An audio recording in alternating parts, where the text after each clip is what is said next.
ជំរាបសួរពុកម៉ែបងប្អូនទាំងអស់គ្នាខ្ញុំបានធ្វើដំណើរមកដល់វត្តប្រាសាទស្រះកណ្ដាលខ្ចាស់ដែលស្ថិតនៅក្នុងភូមិខ្ចាស់ឃុំបោះស្បូវស្រុកព្រះនេត្រព្រះខេត្តបន្ទាយមានជ័យទីអារាមនេះបានចំណាយរយៈពេលកសាងអស់10ឆ្នាំមកហើយបងប្អូនគឺនៅថ្ងៃទី1ខែមិថុនាឆ្នាំ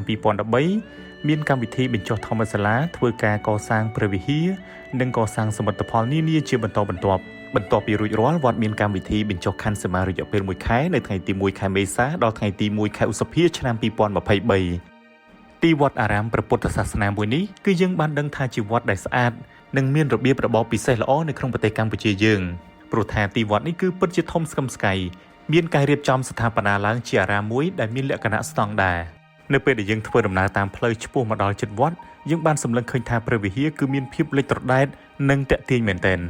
ហើយនៅពេលដែលយើងបានមកដល់ក្នុងបរិវេណវត្តយើងក៏កាន់តែឃើញថាវត្តមានសភាពស្រស់ស្អាតនិងមានសោភ័ណភាពគួរជាទីជ្រះថ្លាក្រៃលែងមុននឹងយើងដើរចូលទៅដល់ខាងក្នុងនៃព្រះវិហារគឺយើងបានឆ្លងកាត់នៅស្ពាននាគ